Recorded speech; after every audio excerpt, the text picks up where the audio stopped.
Thank you, Magoo. Now we are ready for the second round of the PBA Draft Season 49.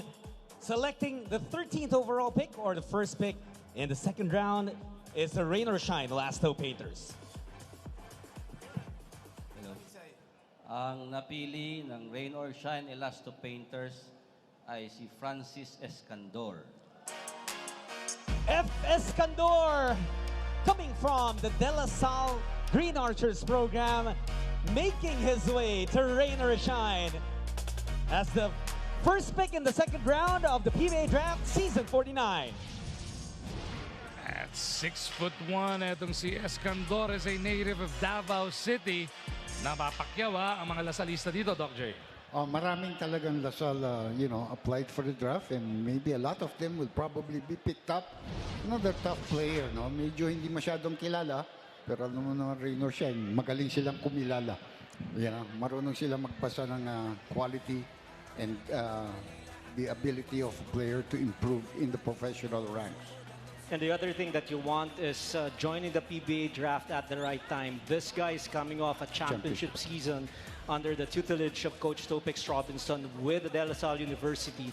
Kaya mataas ang kumpiyansa, alam na alam ng mga coaches kung anong maibibigay ng manlalarong ito. This guy is just a lights-out shooter from the outside. A natural lefty, you cannot leave him wide open, especially in the run-and-gun offense of Rain or Shine under Coach Yang Giao. What you want is a guy who does not hesitate to shoot that rock even in transition. At nakita natin na kayang-kaya tumira nitong batang ito at hindi lamang tumira, he also has the ability to make shots from downtown. So Escandor will be joining Chongson and Lemeti as the incoming rookies para dito sa Rain or Shine Lasso Painters. You worked with Coach Yang for a long while, Dr. J. Yung mga ganyang nakikita ni Coach Yang, may ibang level, no? Yeah, Coach Yang has a lot of trust with his, what you would say, lieutenants, in Caloy and, of course, Mike Bendia. They do a lot of going around the amateur leagues and looking at these players and deciding that they are possible for the future. And Yang has a lot of trust in them. All you have to do is convince him. And, like Ryan, alam naman niya kung anong sakit na inabot nila kay Escandor last year. Pinaalala mo pa. Tayo naman, ang metiwala tayo ay kay Miss Bea. Another crowd favorite here, Francis Escandor is going to the Rain or Shine Elasto Painters. Francis, congratulations.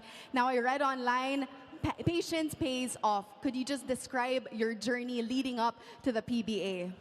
All my basketball career, I've always believed na perseverance and patience will always pay off. Always work hard, yun lang yung motto ko sa life. And regardless kung whether you win or not, just always have that positive attitude no matter what. Now, we saw it in your collegiate career. You are an excellent role player. How will you find your fit here in the Rain or Shine Elasto Painters under Coach Yang Giao?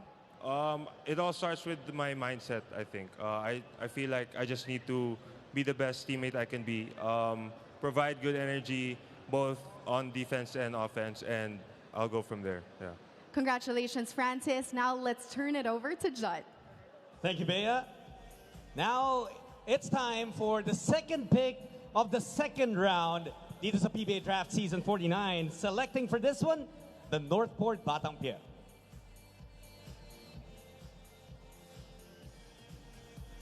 Northport select Evan Nele. Evan Nelly, a proven winner in the collegiate ranks, multi-time champion in college. Now will be hoping to chase a chip with the Northport Batang Pier in the PBA. And he literally carries his legacy under his sleeves here today with that outfit. Another Green Archer going early in this second round ng ating 2024 PBA Draft. Evan Nelly, nag-champion sa San Beda, nag-champion sa De La Salle University, nag-champion sa PBA D-League, merong winning pedigree. Tama yan at napakagandang pick ito para rito sa kupunan ng Northport. And the reason is, you look at the roster at this point, there is only one legitimate point guard and that is Fran Yu. So add a champion point guard who can do things. He can set the table, run her offense, up to the final option. And not only that, when nothing is going right, you can give him that ball, use a lot of ball screens, and his range is limitless. He can shoot from 5 feet away from the white line or the three-point area. And Doc J would attest to this. Pinasakit din ang loob ng mga taga-UP itong si Nele dahil sa kanyang splendid performance in the last UAAP championship games. Glad for Evan that he did come into the PBA at the right time. You know, he's certainly going to be a big help. I'm very high on this guy. He's very tough on offense, and he can make big shots. He has proven that time and again. He also is a leader. You know, when there were times that the team was faltering in his collegiate as well as his junior years, I've seen this guy, and he really knew how to take control of the situation. He does make a lot of turnovers from time to time, but that's something that you will learn to be able to control as you're given confidence by your coaching staff. They needed him after they lost Robert Bolick. So Evan Deli will be joining Ildefonso as the rookies dyan sa Northport, Batang Pier. And Miss Bea, pakitanong nga kay Evan, bakit niya sinaktan si Coach RG? Well, heading to the Northport Batang Pier, Evan, congratulations. Now, as we all know, you did go to the U.S. to train under the Mighty Mouse, Coach Jimmy Alapag. Talk to us and describe what you were able to pick up from Coach Jimmy. He taught me so much. I picked his brains. He taught me discipline, the sacrifice you have to make to, be great. And I hope I could bring it here to Northport. Now, like what Magoo said, you do have the winning pedigree, right? You won 2 championships in your collegiate career. What do you hope to contribute in Northport, knowing that they do need a guard with the leadership like what you have? Honestly, I just really wish that I could make my teammates better, make the game easier, and hope the coaches trust me. And I hope you win. Well, Evan, Apple is with something very special. Who is that? Let's check. Definitely very special and nervous. Nako, the mother of Ivanelli, Mommy Mia. You know, seeing your son, you were mentioning how he just arrived from the States yesterday, and seeing him being drafted in the PBA, how important is this milestone for your son and for the whole family? Seeing his dreams unfold, this is priceless. I mean, I cannot describe anything. It's priceless. If there's any message you want to hear at this point? Babe, you got this. I know. I love you and proud of you always, and work harder. Love you, babe. We'll see you in the PBA. Next pick, Jut. A special moment for the Nelly family as well. And now we proceed to the 3rd pick in the 2nd round of the PBA Draft Season 49. Etong pick na to will be made by the Terra Firma G. Terra Firma select Conrad Katapusan. CJ Katapusan will be going to the Terra Firma Jeep as the 3rd pick in the 2nd round of the PBA Draft Season 49. After going with Mark Nonoy in the 1st round, Terra Firma goes with CJ Katapusan, another product of the University of the Philippines. He is listed at 6'3.5", 87.5 kilograms. He averaged 17.6 points per game in the MPBL. With UP, he did not have a lot of playing minutes, so he did not join the draft that following year. What he did was to gain experience and play in a different kind of atmosphere. And this platform in the PBA might just be the right league for CJ Katapusan. And the reason for that is he is 6'3". Probably his playing height will be 6'5", and he plays the wing spot. He's a tremendous guy in terms of running the break for you and scoring on fast break situations. And the other thing is, he's got the length and the height to defend perimeter players. Yun ang importante dito sa PBA. You can defend the perimeter players, and at the same time, you should have a strong body to defend also post players. And that is what they saw here in Katapusan. Buti nandiyan talaga si Ryan eh. Basta UP, alam ni Ryan. Medyo matutulungan talaga tayo niyan and give us an accurate description of the player. But I agree with you. Players that do know how to play defense and are willing to play defense are going to be a marquee thing here in the PBA. It's all about timing once again. Ano? Sabi mo nga, hindi siya masyado nagamit kaya hindi mo na nagpa-draft. Nagpahinog, ngayon ready na. Tama yun. And yun din naman ang ginagawa ng mga players from Lasal. Eksakto, galing sila sa kampyonato. Mabango pa yung pangalan nila. They're definitely visible. They know exactly that this is the right time for them to join this year's PBA draft. Para mas makilala pa natin si CJ, balikan natin si Miss Bea. The Terra Firma Jeep is taking CJ Katapusan. CJ, congratulations. Now, I'm sure there's a lot of things running through your head right now, but how does it feel to finally achieve a dream of yours? First of all, I would like to thank the Lord God for this opportunity and blessing, and it just feels surreal to me right now that I got picked. Yeah. Now, you'll be joining Terra Firma Jeep. Who are you excited to learn from and play with in Terra Firma? Kagaya din si Mark Nonoy, kakampi ko sa PBA. So yeah, I'm excited to play with him and learn from probably Wami Chongson, then their point guard, and Christian Steinhardinger when he got to Terra Firma. Last question, to whom do you dedicate this achievement to? I would like to dedicate this to my parents, my mom and dad watching, and my mom is in Kansas and my dad is in Cebu, and to my girlfriend and to her family too, and as well as to my agent, Boss Charlie. Thank you.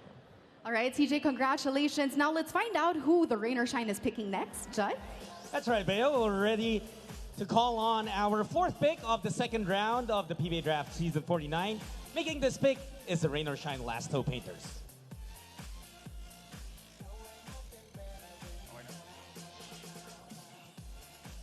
The Rain or Shine Last Toe Painters select Mike Malonzo.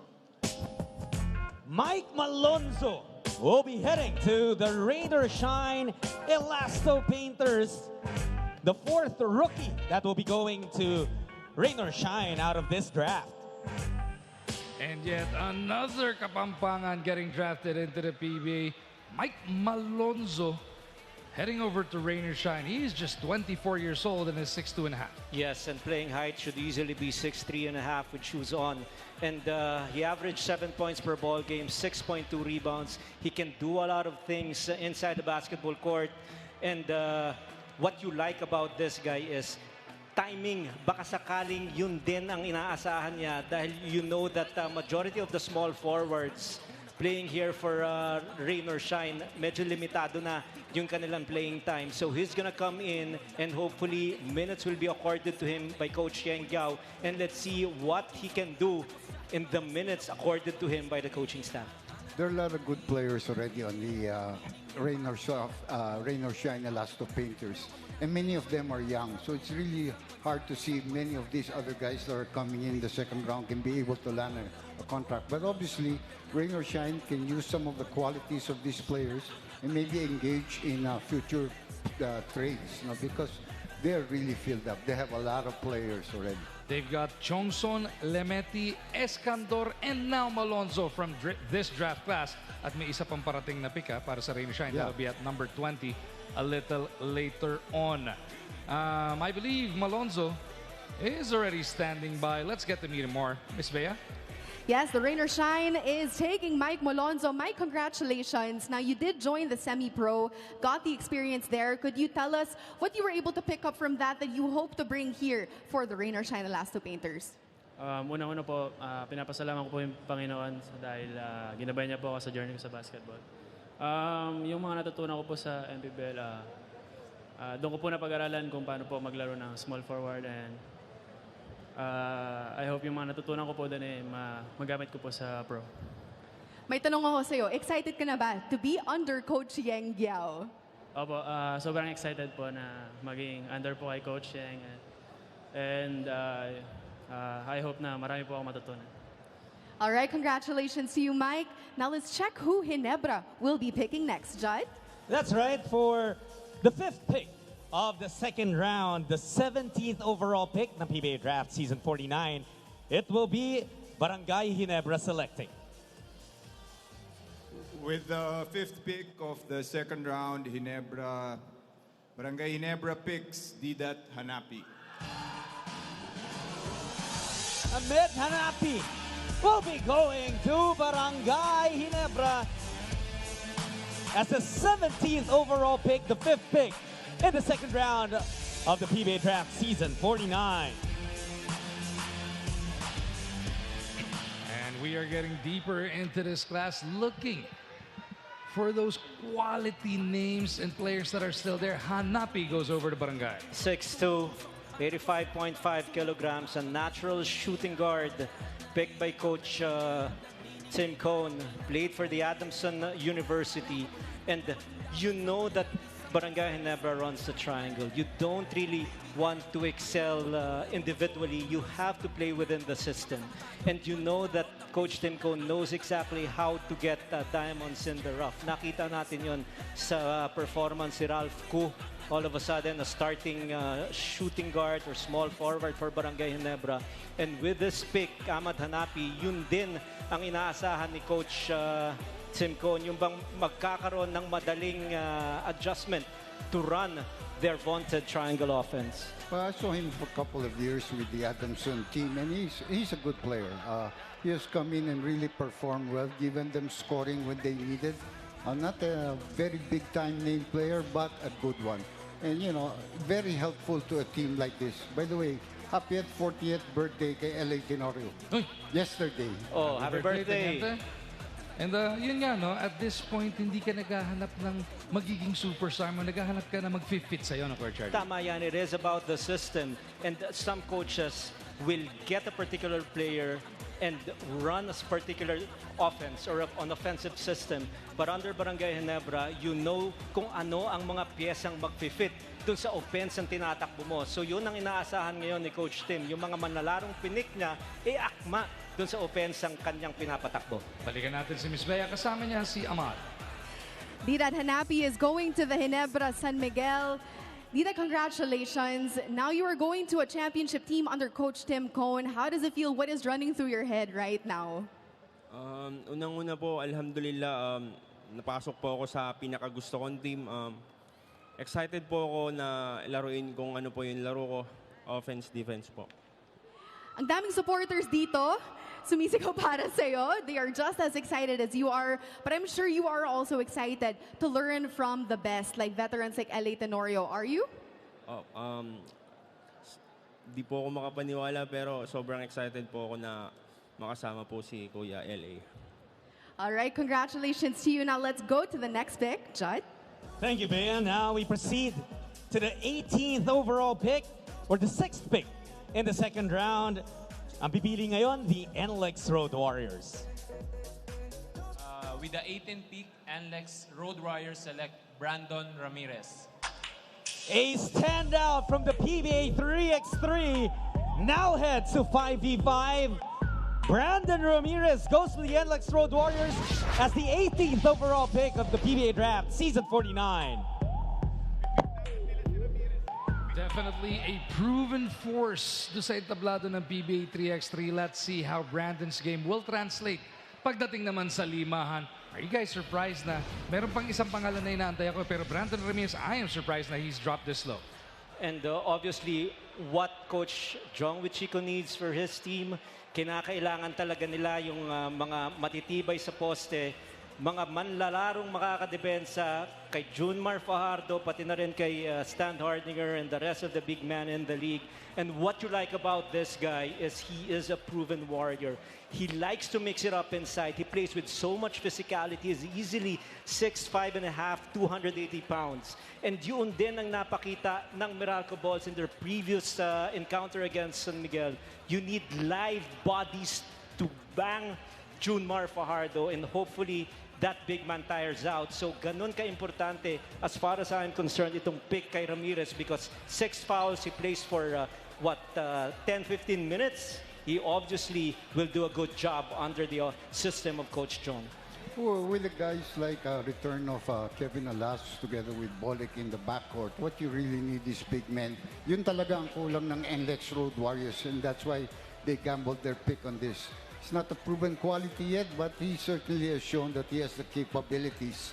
There are things to learn, and one, like what Ryan was mentioning, one thing that he has to take away is his ability, his penchant to commit offensive fouls because of his power.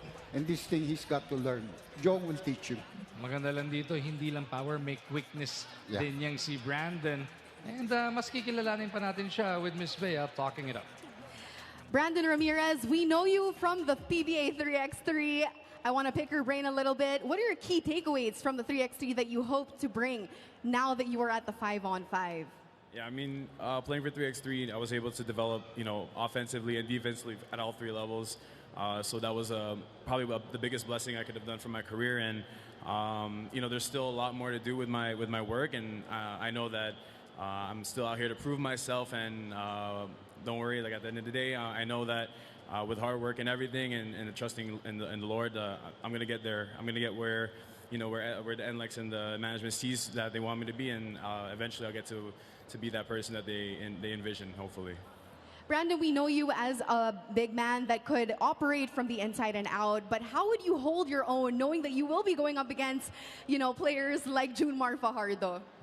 Just got to study, just got to study their game. And, when it comes to game time, it's just a matter of scouting and knowing when and where to pick your positions, and, know where their spots are. So I'm excited to learn. I'm excited to play against, my idols, and it's going to be fun. It's going to be a fun experience.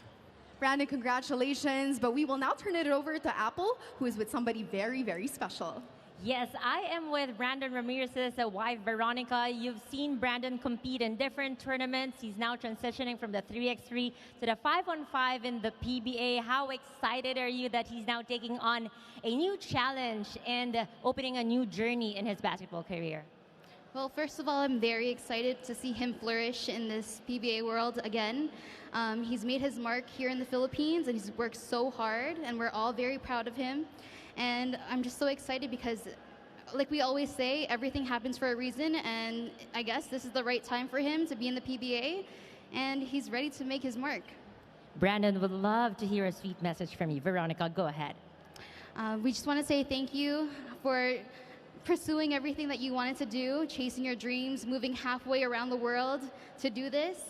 I know before it wasn't your time, but now this is your time, and we're so happy and we're so proud of you. Everyone back home in Canada and here in the Philippines are rooting for you all the time, even if it's in the middle of the night. We're so excited to watch your journey this year, and we love you. Thank you, Veronica. Congratulations to the family. Jud? Always great to have the support of your loved ones. Veronica was always present when Brandon would win in the PBA 3x3 and now in the draft. Now we proceed with the next pick, the 7th pick of the second round on PBA Draft Season 49. It will be the Converge Fiber Xers selecting.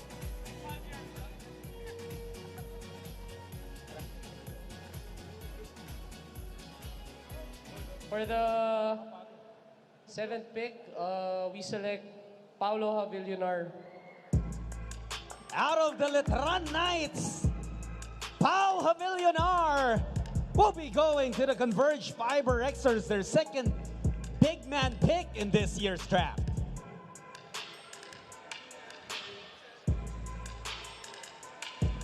This is a guy who's played everywhere already. Etong si Pau Havillonar, nakapaglaro na sa PBA D-League, PhilBasket, and PBL at PSL, and of course sa NCAA with the Colegio de San Juan de Letran. Yes, at itong manalarong ito, always willing to mix it up. He plays with so much physicality and he does not back down. And what you like about this guy is his ability to shoot from the perimeter.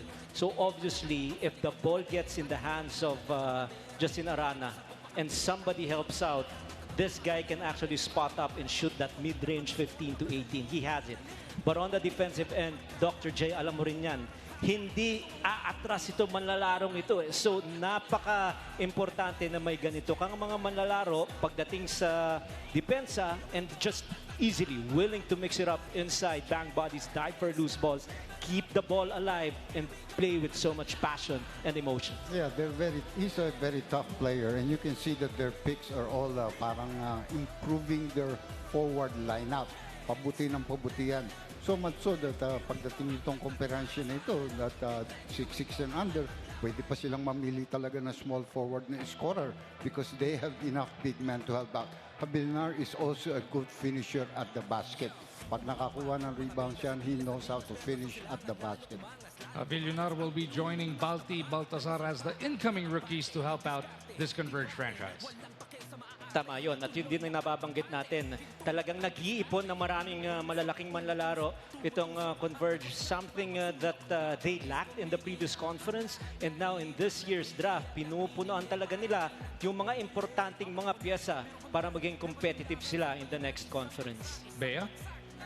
Paolo Havillonar is going to the Converge Fiber Xers. Pao, congratulations. Now, we all know that you did win 2 championships during the collegiate, in your collegiate career, but you're also known for your hustle and physicality. Now, how do you think will that help with Converge now that you are in the PBA? First of all, I will thank God sa andito ako ngayon. Nagbunga lahat ng sacrifices and yung perseverance ko. And then yun, matutulong ko sa team is yung maawa sila sa energy ko and sa offense, defense. So sa defense talagang bibigay ko yung 300% ko and then yun, I will give my best maka-contribute din. Pero bonus na lang yun. So gagawin ko lahat yung best ko para makatulong sa team na yun. Now, you mentioned earlier na familiar ka, or you and Coach Alden are familiar with each other. How does it feel to be under Coach Alden? And of course, yung first overall pick na si Balti.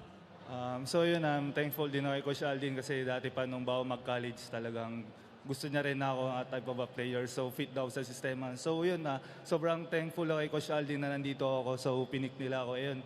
And hindi ko bibiguin si Coach Aldin sa pinili niya ako. I will give my very best. Paolo, congratulations. Now let's find out who our next pick is. John? Yep, we're ready now to have the next team make their selection. Ito magiging pang-5 pick na to ng team na to in this year's draft.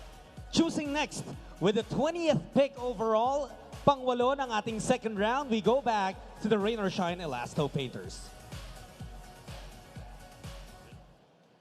Rain or Shine selects Miggy Corteza. Miggy Corteza out of Bacolod City, out of College of St. Benilde, now a member of the Rain or Shine Elasto Painters. At 6'3.5", Corteza will get a chance to crack that lineup at Rain or Shine. His natural position is the power forward, but at least, or I think here in the PBA, and with the lineup of Coach Shengyao, he has to slide down in the small forward position. There's not going to be a lot of adjustments on his part because yes, he's tall, but he's quick enough to man that slot and defend perimeter players. We've seen him play under Coach Charles Chu with St. Benilde, and you know that this guy is also a winner. He knows how to score, but more importantly, he knows how to play off the ball. He likes to go and scratch for offensive rebounds, and also would be the designated defender in that small forward position. I like this player. I've watched him through the years. You know, there are other big names that he has played with, including Gosum, but definitely this guy is a gem of a player. He's smart. He does know how to score from outside inside. He does things that you don't have to ask him to do, and certainly would be a big help. Like Coach Ryan said, he's natural power forward, but he's a little bit small in size and maybe in weight. Maybe he can adjust a little to the small forward position. But he does a lot of things. He rebounds well and he defends well also. Pero yun yung binabanggit nga ni Coach RG, no? Baka pinakamalaking puhunan nito yung pagiging scrappy niya. Yeah. Tama yun. Importante talaga yun. Lalo na yung small forward talaga is one position na hinahanapan talaga ng posisyon ni Coach Shengyao dahil ang feeling nila, at least from the vantage point that we have also from the sidelines, is kulang sila doon sa posisyon na yun. Si Miss Bea, hindi kulang ng mga katanungan niya. Thank you, Magu. Now we are with the Rain or Shine Elasto Painters pick, Miguel Corteza. Miguel, congratulations. You are joining the Rain or Shine Elasto Painters. Now, I'm sure kailangan mong ibahin yung style of play mo because of your position. How were you able to prepare for that before heading into the draft? First of all, nagpapasalamat ako kay Lord sa binigay na opportunity na napan-draft ako under Coach Yang and sa Rain or Shine. Siguro it's more on studying the game, be open and always open to learn new things, especially under Coach Yang Yao, na madami ako matutunan, and also be open to my teammates because I'm under in a great, very great team na I can learn so much. I'm sure a lot of people helped you get to this very moment. To whom do you dedicate this achievement to? we just dedicate this, yung draft ko sa mama and papa ko. My whole family supporting me back in the province and yung girlfriend ko nanonood sa akin. Congratulations to you, Miggy. Now let's turn it over to Judd. We've welcomed 20 players into the PBA family already at marami pa tayong mga i-welcome as we proceed now to the 21st overall pick or the 9th pick in the second round to be made by the Converge Fiber Xers.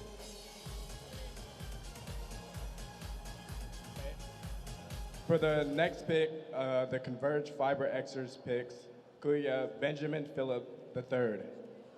Benjamin Phillips III, selected by the Converge Fiber Xers as the 9th pick of the second round of PBA Draft Season 49.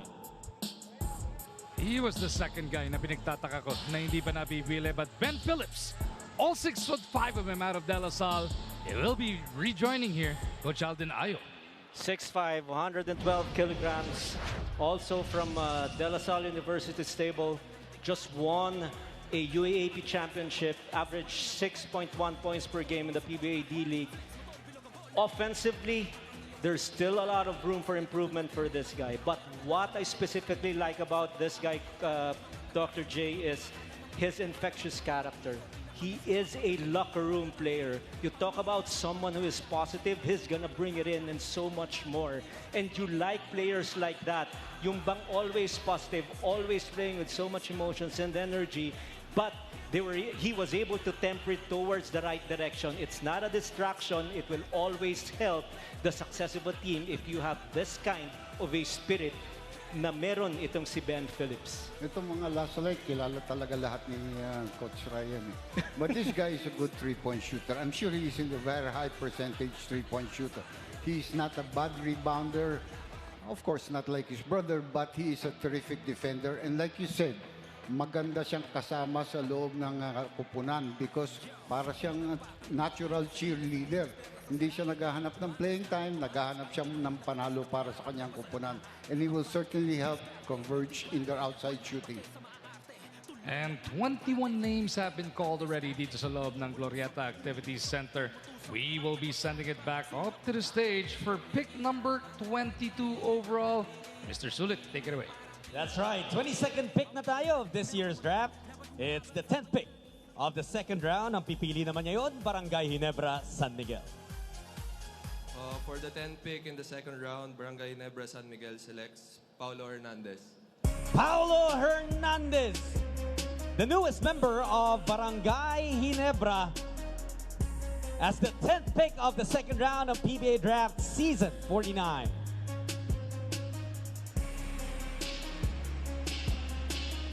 Paulo Jose Domingo Hernandez, a shooting guard out of QC, played for the Mapua Cardinals and has also plied his trade at the D-League, the MPBL, the PSL, and other leagues. What does he bring to the table, Coach RJ? He's a natural shooting guard. He stands close to 6'1", and he played for Mapua. So you know that the expectation is for him to be an accurate shooter from the three-point area. He's got a lot of challenges in front of him because, of course, Stephen Holt is already in this roster. Also, Mab Ahanmisi and also Scotty Thompson. So, ang importante rito, pati na rin si Ralph Koo na minsan nag-shooting guard rin paminsan-minsan. So, ito, he has to fight for his slot. But what an experience for him to be on the same stage as these distinguished gentlemen, especially itong si Coach Tim Cone, the winningest basketball coach in the history of the PBA. Tough player ito si Paulo Hernandez. Muntik na nag-champion nga ang Mapua dahil sa kanya because he's been able to deliver in the closing minutes of big games. It's just unfortunate for him that Zambeda came back with back-to-back victories. But definitely not, in a mold of like a guy that's only 6'1", 6'2", pero magandang pumoste. He knows how to shoot with his back to the basket and deliver himself in that position. Parang si Quinto ng Meralco. Exactly. Something like that. At siya ngayon, makakasama ni Ms. Bea. Paulo Hernandez, you are headed to the Barangay Ginebra San Miguel. Congratulations. Now, you were able to join a lot of the leagues prior to entering the PBA draft. Ano yung mga key takeaways mo na sa tingin mo makakatulong sa'yo dito sa PBA? Sa mga liga na nasalihan ko, especially NCAA, lahat ng experience ko, lahat ng natutunan ko sa mga previous coaches ko, sa mga semi-pros, i-apply ko sa team na nag-draft sa akin, Barangay Ginebra, and under Coach Tim Cone. Yun. We all know that you have that winning caliber with you, but for you, what do you think you could bring to the table for Ginebra and of course under Coach Tim Cone? I'll do my best and lahat ng experience ko ma-apply ko sa game, and thank you kay God na nasagot lahat ng prayers ko, prayers ng family ko, and thank you for the Barangay Ginebra for the opportunity. Congratulations to you, Paolo. Now let's check out who Meralco is choosing up next. Judd? All right, now we are ready for second to the last pick ng second round. It's the 11th pick of the second round, 23rd overall ng PBA Draft Season 49. It will be the Meralco Bolts choosing. The Meralco Bolts select Kurt Rayson. Kurt Rayson, a standout guard out of Letran, now will be making his way to the Meralco Bolts. First round, Meralco went with Cancino. This time around, si Kurt Rayson naman ang kailangang kukunin, Dr. J. 5'9" lang itong si Rayson, plays point guard, is out of Negros, but has played for Letran. Alam naman natin yung tibay na loob pagka dyan ka sa kolehiyo. Yeah, I've seen him since his high school days. He's a big-time scorer. Talagang yan, he was born to score. Of course, there is a possibility that he may have difficulties cracking that point guard position of Meralco because he's very solid with Newsom, Aaron, and Chris Banquero. Plus, meron ka pang Karam who you will never want to give up. So, but, they can always have a standby just in case that's needed. But this guy is a big-time scorer. Yun nga, yung Kurt Rayson, on any given moment, he can take over games. Yes, and why is it important for Meralco to get this guy? You have to remember that Meralco runs a lot of ball screens. The moment they cross the half-court mark, run their offensive system, it's already a ball screen. Sometimes as many as 4 ball screens in 24 seconds. Even their bailout play is a ball screen. This guy is a master of that ball screen. Kaya kinuha to ni Coach Luigi Trillo at ni Coach Nena. At siya ngayon, makakakwentuhan ni Bea. Kurt Rayson, you are headed to the Meralco Bolts, a champion team at that. How excited are you to be under Coach Luigi Trillo and of course alongside other veterans in the league? Sobrang saya ako dito na didn't ako na-pick. Sobrang blessed. So, defending champion pa yung nakumuha sa akin. Yun nga, thank ako ka Lord na nabigyan din ako ng opportunity na nakuha sa defending champion. To whom do you dedicate this achievement to now na nakarating ka na sa PBA?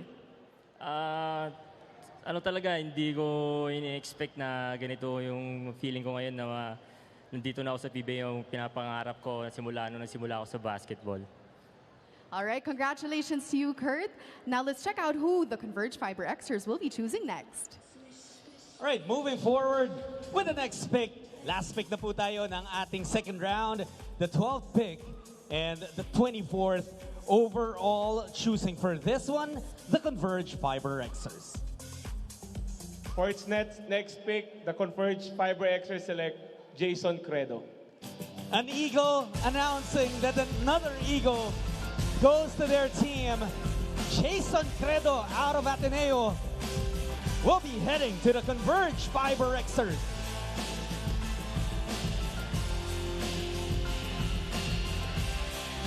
Guy's got the height, the wingspan, and the pedigree here.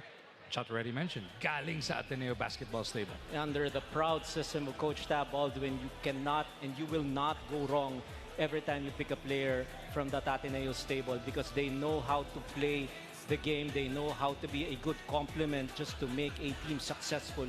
And Credo, as far as skill set is concerned, can be a good defender. He is quick on the lateral movements. Yeah. He's also quick enough to defend the transition. He can be your specialist on defense even on one-on-one situations. So malaking bagay ito para sa Converge. When you look at his numbers, hindi eye-popping, Dr. J. What can he bring to the table? Well, he's coming off the bench kasi he's a collegiate. And remember, he came off injuries. He did not play the year before last. So he really had to come out already. And alam naman natin, makakatulong yan. in high school he played more of like a 4, but he really is a 3, you know, and he has an outside shot, decent in defense, not spectacular, but you know, he's long and he can help. He's quick, like Coach Ryan says. So, but he also has to use his intelligence in helping out his teammates.